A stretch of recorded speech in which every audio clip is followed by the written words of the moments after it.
A Casa do Povo. Assim é conhecida a Assembleia Legislativa e, sendo assim, as portas do Parlamento Paulista estão sempre abertas a quem quiser visitar. Pois é, o convite está feito, né? E que tal aproveitar uma visita e conhecer o acervo com obras de alguns parlamentares? A Assembleia Legislativa ganhou um espaço anexo para publicações de deputados e também de servidores. TV em Revista começa agora.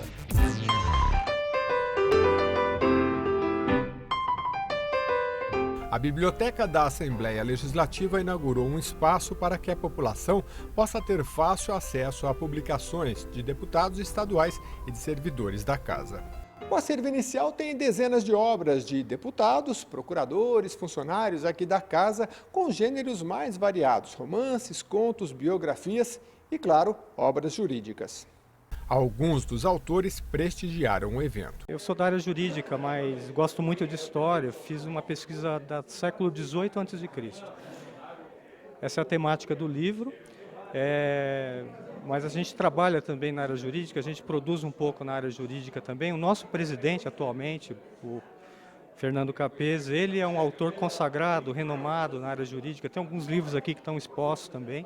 Eu acho que vai ser importante porque, no meu caso, ninguém conhecia meu trabalho, ninguém conhecia. Fora o trabalho profissional como procurador, ninguém conhecia o que eu fazia por fora, aqui, nas minhas horas vagas, no horário de lazer, enfim, alguma coisa assim. É importante que todo mundo tenha essa oportunidade de, daqui para frente, ter um espaço específico para isso, né? É muito importante o Poder Legislativo Estadual garantir a divulgação das regras democráticas, né? E da representatividade dos parlamentares. O livro que a Assembleia publicou de minha autoria é sobre os parlamentares negros que já houve na Assembleia entre 1947 e 2005. Mais estudos sobre os parlamentares e sobre a atuação dos grupos de pressão sobre o parlamento podem ajudar muito a entender a história do Estado de São Paulo. Além dos livros, o DDI, Departamento de Documentação e Informação do Parlamento Paulista, irá criar uma audioteca com músicas de autoria de parlamentares. O acervo das publicações impressas já está catalogado e pode ser emprestado na biblioteca localizada no 3º andar da Assembleia Legislativa. O ambiente todo é um espaço de leituras, né? Então aqui a gente redimensionou o espaço, distribuiu os móveis, colocou um sofá, algumas poltronas e fez primeiro um ambiente para as pessoas usarem. Depois que esse ambiente foi criado, nós falamos, bom, agora a gente precisa oferecer um conteúdo. E aí nós fomos descobrir que a Assembleia já produziu muito conteúdo. Não a Assembleia como editora, mas a Assembleia como uma entidade, um seu institucional que permitiu que os seus funcionários, seus deputados, produzissem seus livros. E aí nós falamos, poxa, então vamos usar esse espaço e vamos valorizar o nosso servidor, vamos valorizar o nosso deputado que passou por aqui, colocar a obra deles em exposição.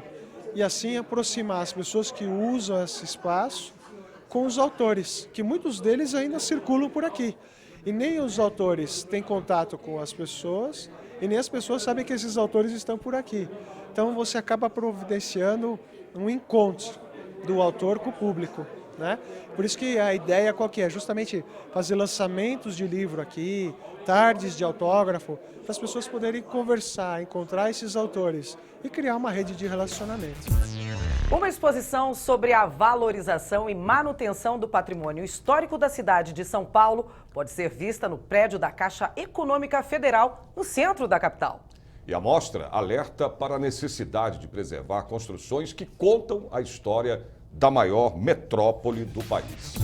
Apagamentos. Até dia 25 de setembro, o artista Thiago Navas debate o papel do patrimônio histórico urbano da capital paulista. A mostra reúne mais de 40 obras sobre a valorização e manutenção de lugares e construções.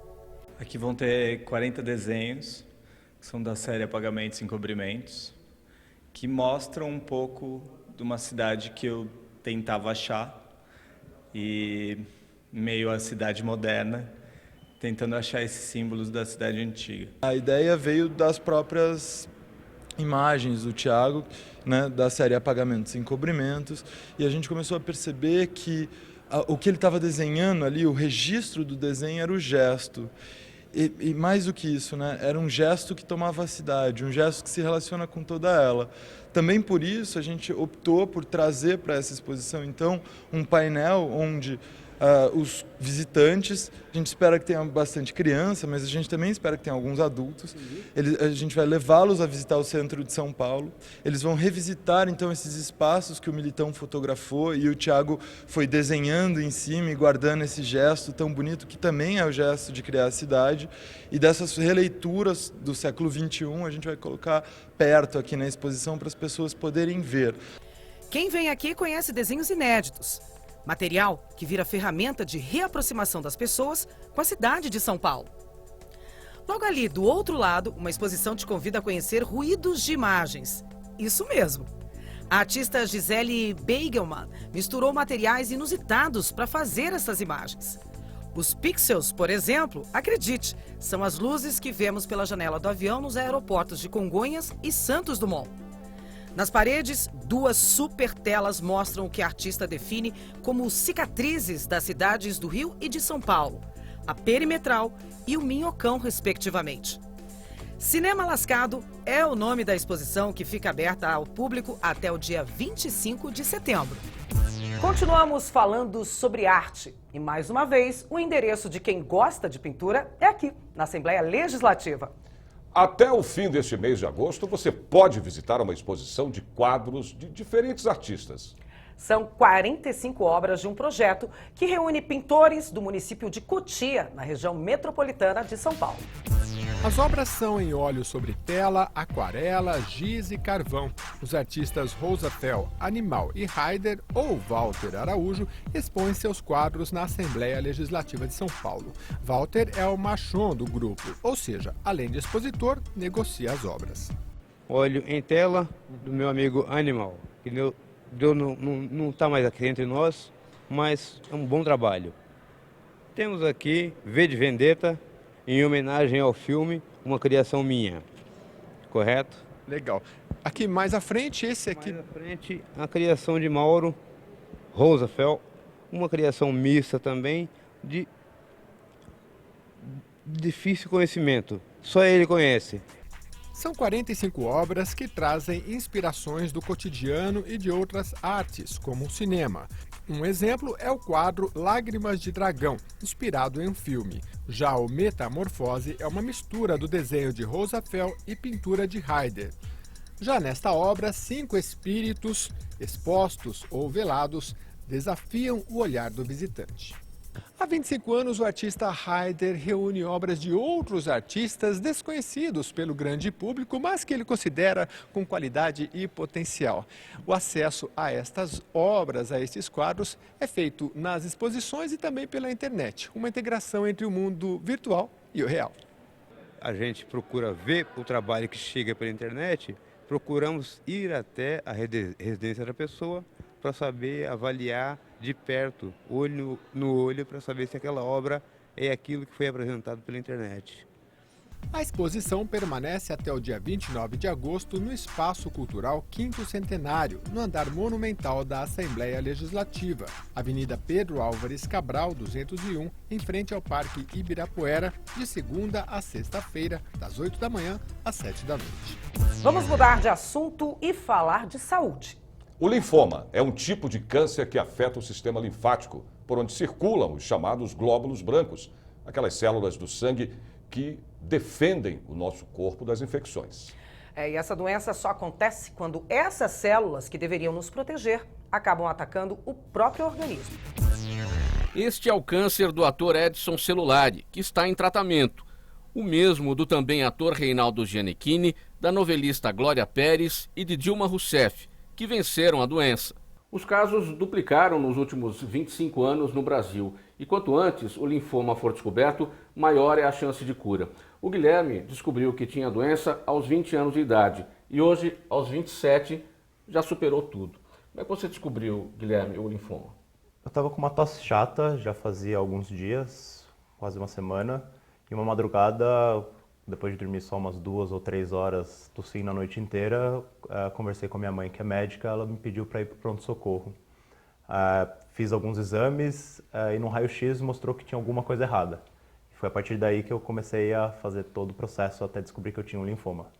O problema estava entre o coração e o pulmão esquerdo de Guilherme. Eram 3. Um maior, que ficava entre o pulmão e o coração, que media por volta de 12 por 7 centímetros, e 2 pequenos. Um próximo a esse, por volta de 1 centímetro, e outro próximo do pâncreas com 1 centímetro também. Da chegada ao pronto-socorro até o diagnóstico, Guilherme passou 13 dias sem saber qual doença tinha. Eu brinco um pouquinho que foram os 13 dias de um pouco de agonia, sem saber exatamente o que eu tinha e sabia que tinha alguma coisa. Confirmado o linfoma, uma visita recebida no hospital trouxe alívio a Guilherme. Nos primeiros dias foi um pouquinho difícil, mas os médicos me tranquilizaram bastante. A melhor parte foi quando um amigo do meu pai foi me visitar no hospital e eu descobri que ele teve a mesma coisa que eu, só que 12 anos antes. E ver que ele estava bem, tranquilo, sem sequela nenhuma, me fez ficar super tranquilo e falar, tudo bem, eu sei que eu tenho uma doença, não sou a doença, vou levar isso da melhor maneira possível. Guilherme tratou o linfoma com radioterapia e quimioterapia. Eu comecei pela quimioterapia, foram 6 sessões a cada 21 dias. A maioria delas eu fiz ambulatorialmente, então eu entrava pela manhã no hospital, ficava até o meio da tarde e depois ia para casa. Só a primeira que eu fiz internado, por conta de já estar no hospital fazendo todos os exames, e uma no meio que eu não estava me sentindo muito bem, que os médicos acharam melhor fazer também internado para garantir que ia estar tudo certo. Depois das 6 sessões de químio, fiquei 1 mês em pausa para começar a radioterapia, que foram 20 sessões seguidas, todos os dias de segunda a sexta-feira. Na época da doença, Guilherme criou o Diário de um Caraquinha, uma página na internet para contar a sua história e ajudar outras pessoas com a sua experiência. Eu tinha um problema muito grande de comunicação. E eu percebi que se eu continuasse fechado, as pessoas não iam saber que eu estava bem, começando pelos meus familiares. E sabendo que eles não iam ficar confortáveis sem saber que eu estava bem, eu não ia conseguir ficar bem também. Então foi uma maneira de expor para todos o que eu estava passando, trazer informações para pessoas próximas e para outras pessoas que precisassem também, e que também eu conseguisse tranquilizar todo mundo. É um processo longo, não é uma coisa simples, mas que dá para passar super bem por cima desse problema. É uma coisa que vem para ensinar muita coisa boa, apesar de não ser uma notícia muito agradável de se receber. E foi com um pensamento positivo, aliado a este sorriso largo, que Guilherme enfrentou e superou o linfoma. Logo que eu fui diagnosticado, uma das primeiras coisas que eu fiz foi evitar procurar no Google. É muito comum as pessoas, quando recebem algum diagnóstico ou têm algum sintoma, procurar informações direto lá. Eu preferi consultar nesse momento minha mãe e depois eu fui fazer essas minhas buscas pela internet e ver que tinha muita gente que tinha passado por isso, que todo mundo estava bem e que ia dar certo. Não foi só por isso que eu acabei caindo na ABRALHE, que é a Associação Brasileira de Linfoma e Leucemia, e lá eles têm muita informação, uma equipe técnica gratuita que me ajudou bastante, ajudou minha mãe. Então, assim, informação é o que não falta, informação boa e confiável. O foco agora são as mulheres, muitas delas vítimas da violência. É verdade, uma pesquisa constatou que cerca de 90% dos casos de abuso sexual em todo o país não são notificados. O medo e a vergonha são os principais motivos para tanto silêncio. Mas aqui em São Paulo, um programa de proteção às vítimas de violência quer incentivar as denúncias, sem esquecer de dar assistência médica a essas mulheres. Para atender a essas mulheres e dar a elas segurança, foi lançado aqui na Assembleia Legislativa de São Paulo, a pedido da deputada Maria Lúcia Amari, do PSDB, o Disque Proteção à Mulher, da Coordenadoria Estadual de Políticas Públicas para a Mulher. A ideia do Fale Sem Medo. Nós sabemos que existem disques denúncias, várias ONGs, e essa é uma somatória. A Coordenadoria da Mulher se soma a todas as ações e abre um espaço para que as mulheres possam falar de segunda a sexta, das 9 às 16 horas, e que elas possam, com um público diferenciado, com agentes diferenciados, com aqueles que vão escutar de uma forma multiprofissional e que rapidamente possam encaminhar para os diversos setores que já são parceiros para que haja uma solução. Para que o atendimento seja eficiente e acolhedor, estudantes universitários e profissionais da saúde participaram de um treinamento no auditório Paulo Kobayashi. O atendimento às vítimas terá apoio do Grupo do Trote Humanizado. Estima-se que 30% das estudantes universitárias já sofreram algum tipo de violência sexual cometida por conhecidos e em ambiente com consumo de álcool. Na maioria das vezes, as vítimas desistem do curso. Nós estamos na OAB de São Paulo, por sua Comissão da Mulher Advogada, participa desse lançamento do Disque Proteção à Mulher. É uma honra, nós estamos trabalhando alguns meses já em conjunto, sob a coordenação da doutora Albertina Takeuchi, coordenadora estadual de Políticas para a Mulher, do Estado de São Paulo. E é uma participação muito importante na medida em que nós vamos fazer a capacitação das pessoas que darão atendimento às vítimas de violência, nesse trabalho do Disque Proteção, e também faremos o atendimento propriamente dito nos horários que nós vamos estabelecer às vítimas diretamente, orientação, encaminhamentos, nesse sentido. O Hospital das Clínicas da Faculdade de Medicina da Universidade de São Paulo participa do projeto para dar assistência médica, psicológica e social às vítimas de violência sexual. O programa faz parte da rotina, do cotidiano do Hospital das Clínicas.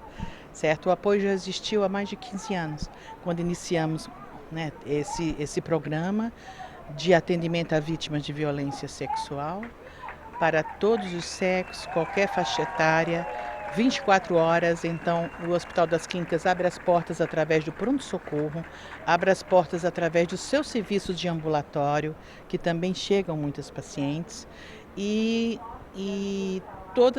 tem uma equipe multiprofissional, muito sensibilizada, muito competente, certo? E que trabalha muito bem com um olhar dirigido para essa pessoa que sofreu violência. A delegada Rose, a primeira delegada da primeira Delegacia da Mulher do Mundo, criada em 1985, ressalta o avanço que o serviço representa. Um dos problemas maiores que nós temos no tocante ao atendimento da mulher vítima de violência doméstica, principalmente, é esse acolhimento, é esse atendimento que tem que ser feito por aquela pessoa que toma conhecimento dos fatos na primeira vez.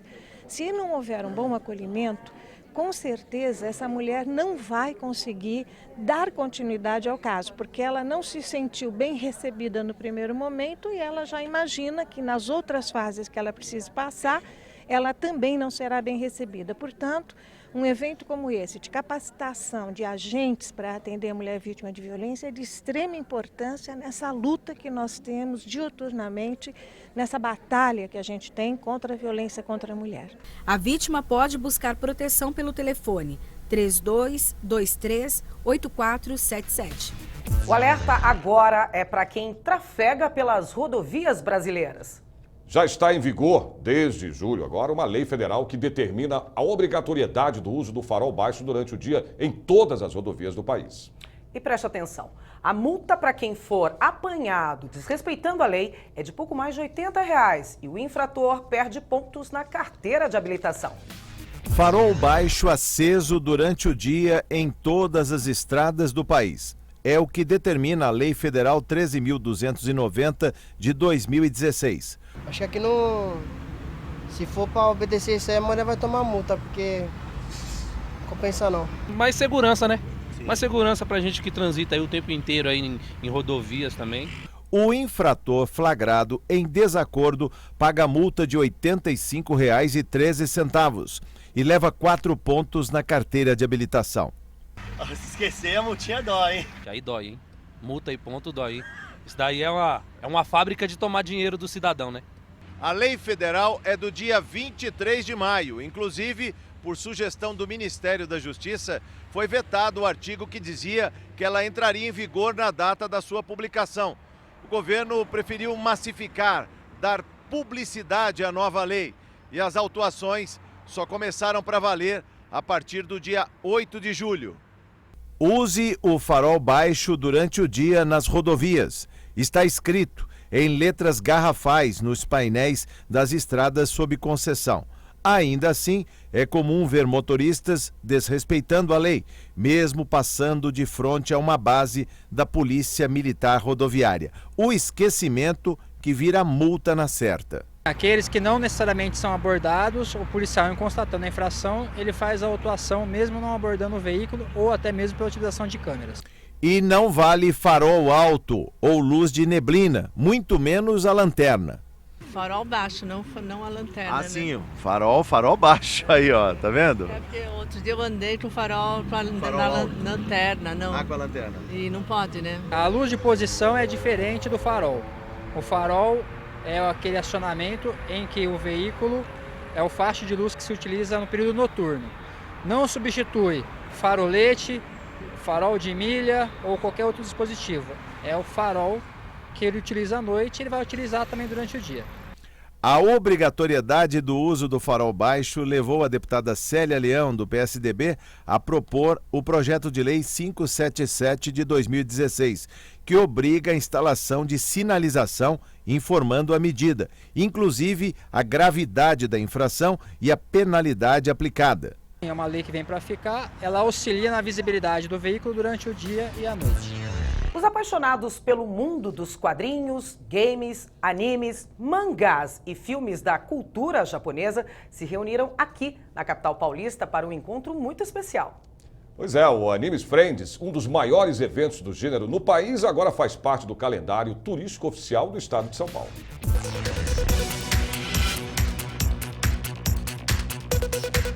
O público é jovem, na maioria entre 15 e 25 anos. Em si, não sou tão fissurado nos animes em si, mas eu acho interessante esse universo em si. Só que eu sou mais gamer, entendeu? Eu sou mais nos jogos. O Anime Friends reuniu mais de 100 mil pessoas nas férias de julho, aqui em São Paulo.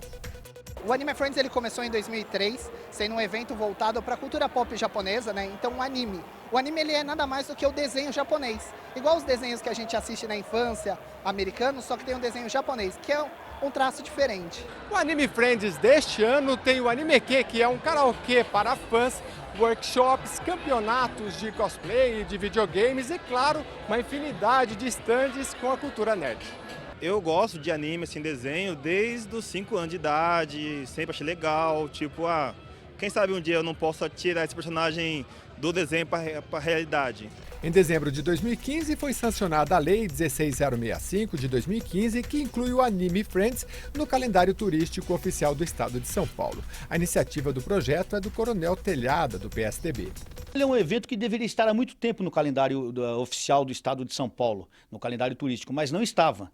E através da nosso projeto de lei 1081, que se transformou na lei 16065, nós tivemos a introdução do Anime Friends no calendário oficial do estado de São Paulo. Ajuda muito, porque eles precisam de patrocínio, eles precisam de apoio. E você estando no calendário oficial, você tem a facilitação desse apoio, desse patrocínio.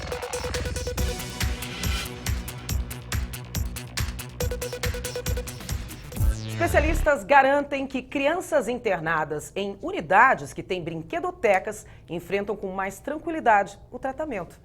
Aqui em São Paulo, o Hospital Público Darcy Vargas é um dos pioneiros neste tipo de apoio complementar.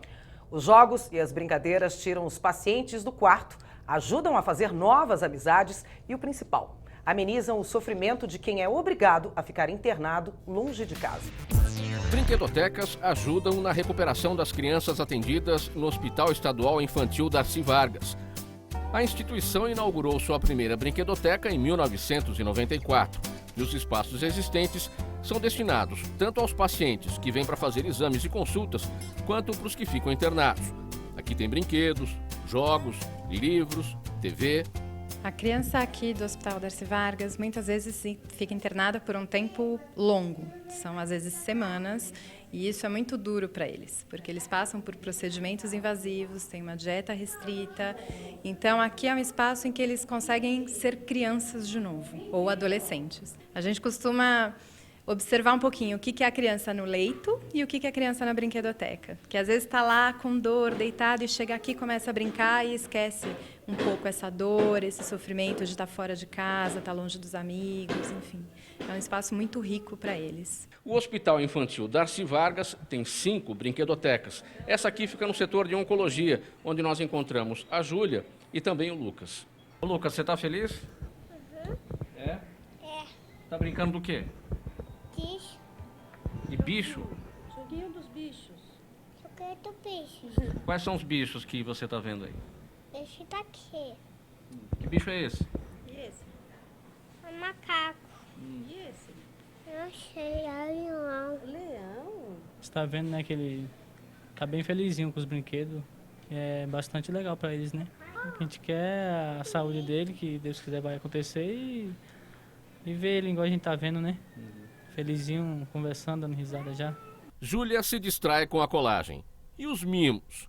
Olha o sorriso de satisfação dela ao ganhar presentes das voluntárias.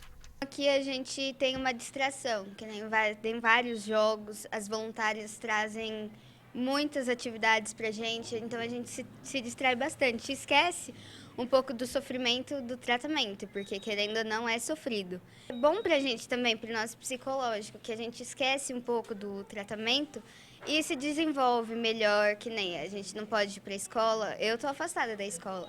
Então, aqui tem as professoras que ajudam a gente nas lições. Aqui a gente se distrai, fica alegre, esquece do ambiente do hospital. Lá no quarto, não, fica olhando para o nada, para as paredes. Então, aqui influencia muito, muito. E para o bom sentido. É muito útil, porque é uma forma da gente sair dos quartos, né? Que fica muito tempo lá. E aqui tem bastante atividades, passa o tempo, que nem a Júlia falou, né? Esquece um pouco, né, do sofrimento. A brinquedoteca é também um espaço de troca de informações entre os pais e de renovação de esperanças. Sempre tem uma que chega depois. É uma forma da gente estar passando, né? Assim, um abraço e mostrar esse, né? Que nem a Júlia tem, faz 8 meses. E graças a Deus está super bem. Aí chega uma, já fica, né? Meio que é um abraço, então acolhe e vê que dá certo. E aí aqui a gente conversa, né? Troca bastante informações. Vanderléa é a brinquedista hospitalar, responsável pela organização do espaço, preparada para promover a interação entre os pacientes, familiares e a equipe de saúde. A criança se anima, a criança esquece do que está fazendo aquele tratamento, a criança se distrai, né, passa o tempo. Às vezes até a pessoa da enfermagem vem até a brinquedoteca procurar a criança, porque a criança fica muito tempo, às vezes, fora do quarto. O trabalho se completa com a atuação de outros profissionais capacitados para atender outras necessidades. Nós temos, então, uma equipe de psicólogos que trabalha tanto com atendimento individual da criança como os grupos. Temos a brinquedista, que cuida de toda a organização do espaço, da higienização dos brinquedos e brinca também. Nós temos as professoras da classe hospitalar. Elas atuam na questão do apoio educacional. Então, a criança que fica fora da escola por muito tempo porque está internada, ela tem esse apoio pedagógico da professora e essas aulas são compensadas para que ela não receba faltas lá. Nós temos também uma equipe de voluntariado, desde contadores de história, palhaços, enfim, a gente tem um monte de voluntários que também utilizam desse espaço para alguns trabalhos específicos, pontuais com as crianças. A humanização do ambiente hospitalar ameniza a angústia da internação de Vitor Hugo, paciente renal. Nós ficamos no quarto aí, não tem nada para fazer. Aí nós vem brincar, montar os brinquedos. Tem dominó, dama, vários brinquedos para nós brincar. Aí eu tô montando esse brinquedo. Aí distrai bem quando você está aqui na brinquedoteca? Uhum. Que a hora passa. Se não fosse aqui a distração da brinquedoteca, ia ficar ruim, ia ficar chato? Uhum. Ia ficar lá no quarto, deitado, sem fazer nada. A recuperação é ótima aqui. E é o amor de todos aqui, dos professores que dão para as crianças, para as mães, eles apoiam as mães, dão um conselho, tudo, para tudo. É muito bom aqui. Aqui é um lugar que eles podem brincar, desenhar, escrever, pintar, tudo, ter carinho. Que aqui os professores dão carinho, as enfermeiras dão carinho, todo mundo. Segundo a Associação Brasileira de Brinquedotecas, dos cerca de 1.000 hospitais pediátricos públicos do Brasil, apenas 31 possuem os espaços para a recreação das crianças. Na Assembleia Legislativa, um projeto de lei apresentado pelo deputado Afonso Lobato, do PV, obriga a existência de brinquedotecas em todos os hospitais infantis do estado. No quarto a gente fica preso, aqui a gente brinca mais, se diverte, tem amigos. Quem chegou primeiro? O pai. Foi você, né? Quem chegou primeiro? Eu. O Guilherme chegou primeiro, o Guilherme ganhou? Ganhei.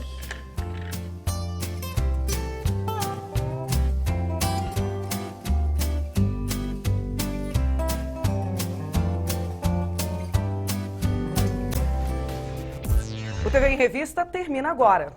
Até o nosso próximo encontro.